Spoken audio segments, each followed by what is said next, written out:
Welcome, dear horror writer, to the light. So the ghouls are hard at work renovating the crypt at the moment. So for the time being, I am going to be recording here. And I am hoping that by next week, I'm going to be able to go back to my regular posting schedule. I've had some personal things that have popped up, so my posting hasn't been that great as of late, but hopefully next week everything will be back to normal. And I believe next week I'm going to be having a video about cannibalism, and then it is going to be vampires. But anywho, that's my little update, and now let's dive into the world of cryptids.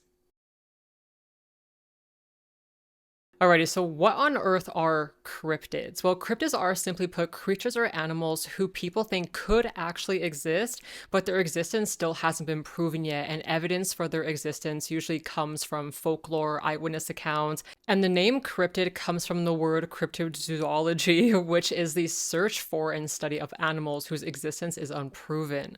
So this is Bigfoot, the Loch Ness Monster, the Kraken, Mothman, and Chupacabra territory that we're treading in, and it's a really fun one to do so in because the possibilities for cryptids are endless. So our fascination with cryptids has been around for a long time and spans across cultures and generations, with tales of strange creatures having appeared in myth and legends from all around the world. From the bunyip that comes from indigenous Australian folklore that is said to be a creature that's found in lakes and swamps in Australia that likes to munch on people, especially women and kiddos, to the Dorhu, aka Irish crocodile, that's an otter-like Irish cryptid that's said to be half fish, half hound, that even supposedly killed a woman back in 1722. To the hibagoon that's said to be a foul-smelling ape that lives in the mountains around Hiroshima in Japan. So when you look at it, cryptids are kind of like folklore made real, or I guess I should really say trying to be made real, because a lot of their existences haven't been proven yet. But some cryptids have been proven to be real, like the platypus, Komodo dragon, okapi, which I think are super cute, the giant squid, and also the dingiso, which is also very cute. Now, I know those are a little disappointing because they're no Mothman or Wendigo, but that still doesn't shatter our hopes of other cryptids proving to be real in the future. And it also doesn't break our love for them, because cryptids allow us to indulge in our fears of the unknown while also feeding our desire for magic and mystery. And they represent the unexplored corners of our worlds where our imaginations can run wild, which is one of the main reasons why cryptids work so well in storytelling. And also, we can see in some places that cryptids have become so ingrained in the places that they originate from that people flock to those places in hopes of seeing them. Hell, I've even been to Loch Ness. I didn't see Nessie though, but Scotland is stunning, so it didn't really matter. But all in all, cryptids give us a sense of wonder, an escape from the boring and mundane, and the thrill of a good campfire story.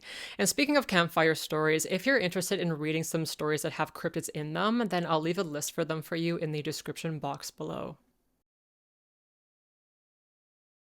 Just like us, our cryptid friends come in all shapes and sizes. Some are landbound, others can fly, some like to feast on humans, while others opt to sip on the blood of farm animals. Now, because cryptids aren't backed by science, they don't really have a categorized structure like a lot of other things do. So the first one we have, and probably the most famous one, is the humanoid cryptid. And these kinds of cryptids are categorized as looking human, hence humanoid, but they just don't look right. So here the most obvious one is going to be our favorite elusive prowler of the Pacific Northwest, Bigfoot, and also Bigfoot's cousin, distant relative, or uncle, the Yeti. Same thing can go for creatures like the Rake, the Dover Demon, or even Slenderman, because they all almost look human, but something is a little off about them, and that's what makes them so unsettling and creepy. Now, humanoid cryptids work really well in stories about self-perception, shame, and the fear of losing control of either our lives or our bodies, because humanoid cryptids have the ability to look a lot like us. They can also represent physical transformations like disease, mutation, even gender, and this is also a great cryptid to explore body horror with.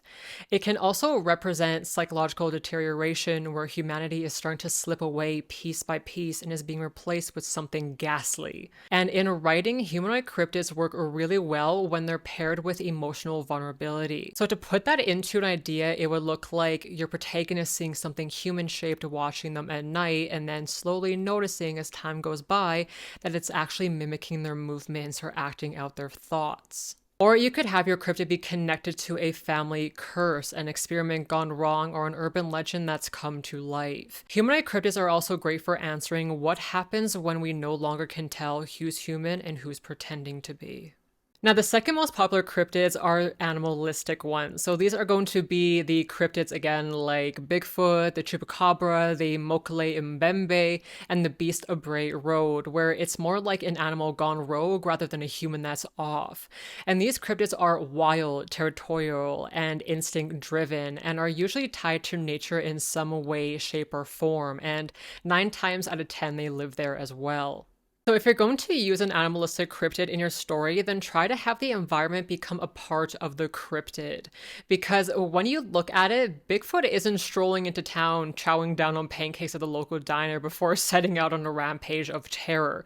No, he sticks to his stomping grounds, which is the forest, because this is his territory. He knows the places to hide, to watch people, to prey on them, which gives the cryptid an advantage. So if you're creating an animalistic cryptid, then let the landscape shape it by answering questions like, what kind of creature would evolve to survive in this specific place? What would it eat? Is it a carnivore, herbivore, or only eats nosy humans? And what would it sound like in the dark? Now, these cryptids are also deeply psychological because us as humans, especially that how advanced that we are, like to think that we hold all the power, but these creatures instill fear in us that when it comes to certain places, we fall from the top of the food chain down to the bottom and become prey to something that we can't tame. That's why these cryptids work so well in stories that deal with survival, isolation, or the breakdown of human control, because they give us the narrative and fear of something feral living inside familiar spaces and being haunted by something vile and untamed. Now we are going to shift our gaze from the land and over to the rivers, lakes, swamps, and oceans for our next creatures, which are aquatic cryptids. And it honestly would not surprise me if there were actual cryptids down in the ocean, because there are some downright hideous and horrendous things lurking down there. And just look at how much of the ocean hasn't been explored yet. I mean, but anyways, aquatic cryptids are those who obviously live in the water, but they range from lake monsters like the Ogopogo or Champ that are usually described as having long necks and plesiosaur-like bodies to massive sea serpents and giant cephalopods like the Kraken, and even humanoid figures like merpeople come into play here. And as for their folklore, aquatic cryptids are usually used as explanations for sea tragedies like drowning, shipwrecks, or strange shapes seen out at sea. So they are perfect for reflecting our fear of the unknown and what we can't see. Now, if you're going to be using an aquatic cryptid in your story, then they're going to work really well for themes of what's hidden beneath the surface, both emotionally and psychologically, and also grief, repression, and transformation, because the water is seen as the embodiment of those things. And you can also play with the environment, because aquatic settings like a deep sea expedition or a lakeside village or a fishing town are all kind of isolating and claustrophobic. So with the right atmosphere, they can make your reader feel like they're sinking and that whatever it is that's in the water is slowly closing in on them. Next, these cryptids take to the skies, acting as harbingers of doom, prophecy, and dread. Yes, we are talking about aerial cryptids. So this is where you are going to get legends like the Mothman, the Van Meter Visitor, the Jersey Devil, which is both aerial and animalistic, and the Thunderbird, which honestly I would run for the hills if I saw that thing. But anywho, aerial cryptids work great in stories that explore themes of fate, inevitability, surveillance, or cosmic dread, because seeing that they can fly, it means that they can be messengers, harbingers, symbols of something larger at play, or watchers. Now, if you're going to bring one into your story, think about how its presence affects your world. Does its arrival trigger mass panic, trigger obsession, religious awe? Also, what is the purpose of its arrival? Does it bring plague, famine, or come to feed off of the town before leaving again? Trigger a prophecy. And once you got the cause and effect of its arrival down, you also need to think about how they move and their presence. Does it soar silently trying to stay hidden, or does it tear through the sky like a storm? How does it interact with the weather or light? Maybe it glows faintly in the dark, or it's only ever seen in silhouettes and reflections. The sky offers a unique advantage to the cryptid because you can play with visibility, distance, and scale. Your creature could be something small and elusive, or something massive that's mistaken for clouds until it moves. Now, our next cryptids are spectral or supernatural ones, and these are my favorite ones. And these cryptids are going to be more like creatures that are tied to spiritual, demonic, or interdimensional forces. So here we can think of the Wendigo, Skinwalkers, the Goatman, and the Pale Crawlers. Now, these cryptids are connected with death, tragedy, and bad omens, and act like reflections of the emotional or spiritual burden that's tied to a certain place. And unlike humanoid or animalistic cryptids that rely on physical fear, supernatural cryptids live through the atmosphere and build their horror around the unknown and challenge what we believe is possible. Now, you also need to think about what emotional tone you want your cryptid to bring, because it's going to affect their behavior and mannerisms. So is your cryptid tragic, like a restless soul that can't rest due to unfinished business, or is it vengeful and wants to take revenge for past wrongs? Also, if your story involves faith, belief, or superstition, this type of cryptid is perfect territory for it because it gives you room to explore how people cling to myths when they're faced with the incomprehensible. And if you want to amp up this cryptid's presence or make it a little bit more spooky, then add some folklore and paranormal traits into your cryptid's traits. Like, it could mess with technology when it's near, or it could bend time, or maybe those who can actually fully see it are marked in some kind of way. These small supernatural touches are going to make your creature feel more real and unearthly all at the same time. And lastly, we have hybrid cryptids, and these are the ones that don't fit into the other categories, but are like mix and match cryptids.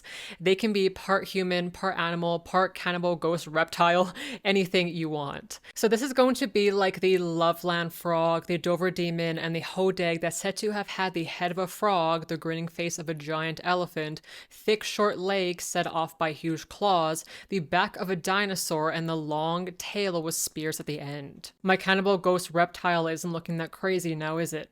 So anyways, as you might imagine just from their appearance alone, hybrid cryptids are great when you want your story to feel a little off balance, kind of like reality is starting to come apart at the seams, because hybrid cryptids are essentially living contradictions. They're familiar to us and alien at the same time. They're smart, but also instinct driven, and human, but not so human.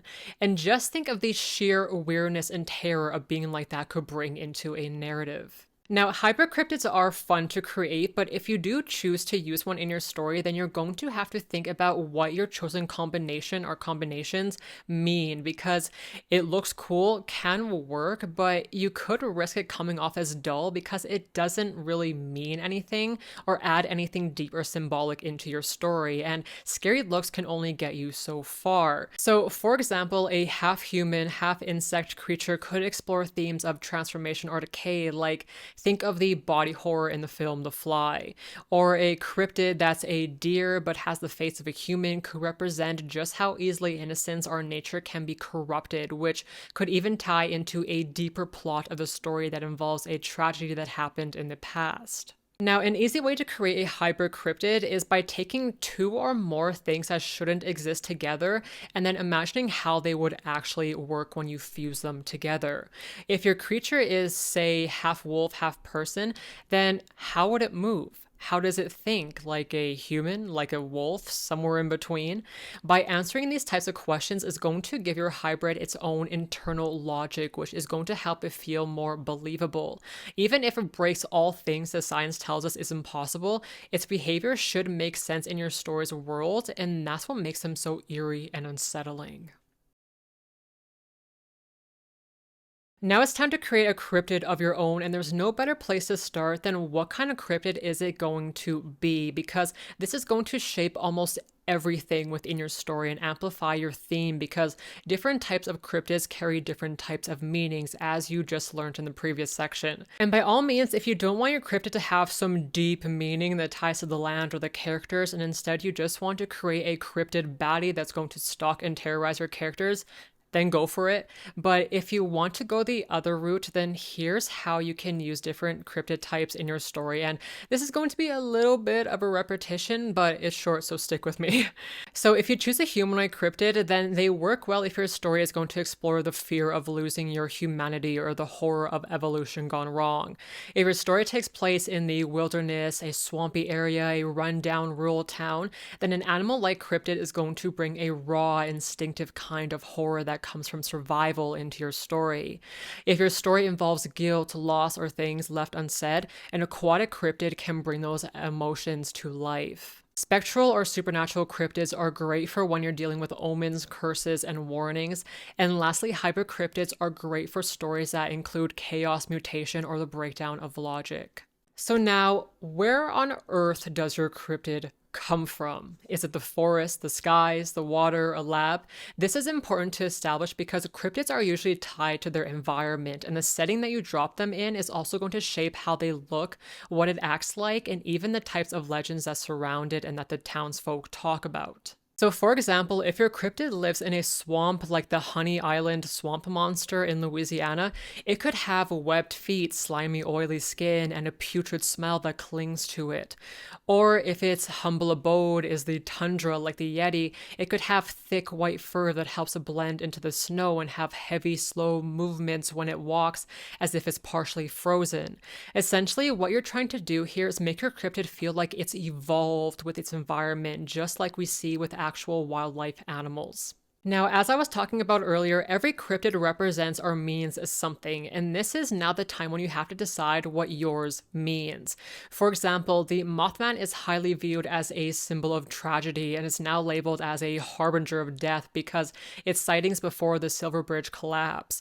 Or we can look at the Jersey Devil, who was born out of religious paranoia that came from colonial fears of witchcraft and the supernatural, particularly amongst Quakers, and even Benjamin Franklin had a hand in it. The origin story of the Jersey Devil is actually really interesting, so I'd really recommend that you read into it if you haven't already. So back to creating your cryptid, when you're deciding on what your cryptid means, think about what the people in your story are actually scared of, or are they trying to repress? Because giving your creature this kind of emotional and cultural meaning is going to make it feel like it belongs to the community. This also really helps if you've already got your world building done, because then you can just pull parts from that and then place it onto your cryptid. Now, what would a cryptid be without its stories? Because when you think about it, a cryptid's legend lives on through the stories of people who claim to have seen them. Without that, their legend kind of dies. So what's your cryptid's story? Where and how does its legend begin? Was it born from teenagers telling stories by the campfire trying to scare the bejeebus out of one another, from an ancient myth told by monks? Or did it start as the infamous blurry photo of something creepy and monstrous that was passed around online? Or maybe it comes from a caller on a late night radio show who's called in about the strange encounter they had on the road leading out of town into the tunnels. What you're doing by giving your cryptid an origin story is giving credibility to its existence, because people are seeing it roaming around, but also you're building fear and tension, because once the news gets out, some people are going to panic. Some are going to brush it off as nonsense and attention seeking from the people that claim to have seen it, and others are going to take it very seriously and set out to try and find it. And also, another thing to think about when you're creating your cryptid's origin is deciding how much of its myth is going to actually be true and how much of it is going to be unreliable foreshadowing. Like, maybe it escaped from the lab, but what if the scientists got their behavior patterns and diet all wrong, and now that wrong information is out in the world? Okay, now it's time to play dress up with your cryptid, and you're going to decide what it's going to look like. So for this, so to speak, the world is your oyster. If you want a mutant hybrid wolf, then create a mutant hybrid wolf. If you want a flying demonic puma with fur that looks like it's smoking, then create a flying demonic puma with fur that looks like it's smoking. But one thing to note here is that when you look at the cryptids that we already have, they're very subtle, but they also have that slight offness to them, where you can recognize bits and pieces of them, like taking on a human shape, having bird's wings, or the good old yellow-eyed reptile eyes. So most famously, they're usually red. But again, there's something kind of wrong with them. For example, the Flatwoods monster has a humanoid outline, but its glowing eyes and the fact that it floats or levitates turns it into something more of an alien than a human or animal. So when you're designing your cryptid, first take its shape into account because that's going to highly influence its form. And second, instead of focusing on every single detail of your cryptid, describe what people first notice about it when they do catch a glimpse of it. And the easiest way to do that is to think about the senses. So it could be that it smells like the sewers, that it makes a high-pitched screeching sound, that a weird type of oil coats the lake before it appears, or that things get eerily quiet before you start to feel sharp little nibbles on your legs. Once you've got the details that are going to fuel the eyewitness accounts down, then you can start building the entire creature. And whether you do decide to show off the entire cryptid is your choice, but just remember what people can't describe is sometimes what makes them more afraid than anything. Now, how your cryptid acts is just as important as how it looks because it gives the readers and the townsfolk patterns to look for. Like, think of the Loch Ness monster. We're not fascinated with Nessie because she or they had attacked anyone, but because she's elusive and likes to hide. Or we can look at the Wendigo, whose patterns can involve possessing humans and making them have an insatiable hunger, want to take up cannibalism, and have the urge to commit murder. So whether you want to make your cryptid violent, shy, territorial, or just misunderstood, its behavior should have a pattern regardless of how prominent or subtle it is. And this behavioral pattern should try to say something about the cryptid. So maybe it only shows up in the winter because that's when the tragedy that happened calls it back to take revenge.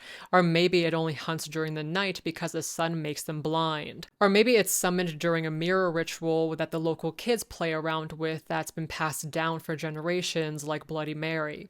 Essentially, what these rules are doing is making the legend feel real. Now we're taking a step back from the cryptid to look at the people and place that keep your creature alive.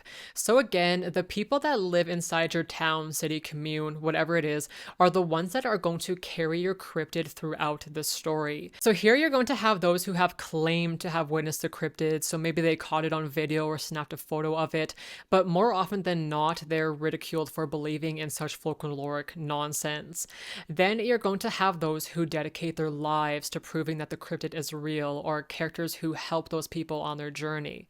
And then you're going to have the characters who just don't care and take advantage of the legend by profiting off of it and turning it into a tourist trap. Now you're going to decide whether your cryptid can die and what its strengths and weaknesses are, because what if a hunter gets trigger happy and shoots it? Is the cryptid going to just laugh at said hunter, lick its wound, and return the favor by making the hunter its dinner? Or is it going to be stuffed and made into a museum piece?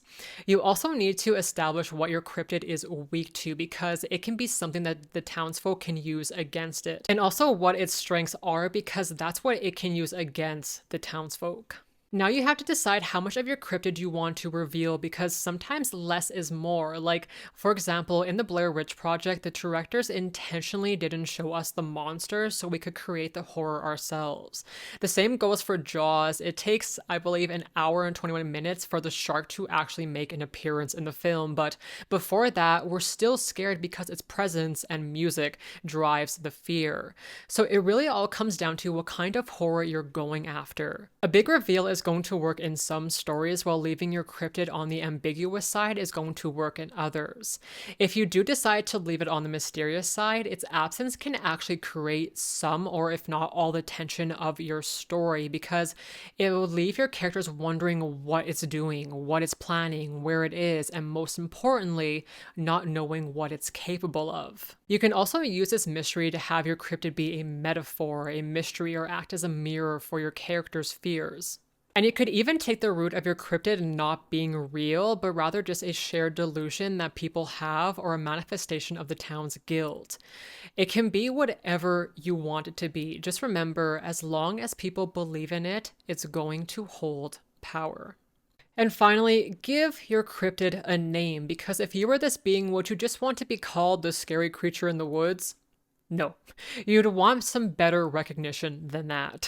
So, cryptid names usually come from the locals, the place, or from a distinct feature that the cryptid has. Like, for example, the Fresno Nightcrawler, the Loveland Frog, the Beast of Bray Road. These names stick and work because they tie something horrific or mysterious to a place that's already familiar to everyone living there. So, when you're giving your cryptid a name, think of the place it's haunting, what it does there, what your cryptid is, and what history could possibly tie into it. Because if your cryptid comes from the 15th century religious paranoia in France, it's going to have a different name than one that was first sighted a week ago with a group of teens that were partying in the forest. So remember, when you create your cryptid, you're blending realism and myth and building your own folklore. You're molding a story that could be told generations from now by people who claim to have seen something strange on the edge of town, and by the people who choose to let the belief in their cryptid change them. And that was cryptids. So if you enjoy this exploration into the world of cryptids, then make sure to give this video a like, subscribe if you want to become a member of the horror expedition, and ring the bell so you don't miss out on the next time we go cryptid hunting. Now, I want to know what your favorite cryptid is, or if you created one of your own, I'd love to hear what you've conjured up down in the comments. So until next time, keep your flashlight close, your camera ready, and your curiosity closer. Bye-bye.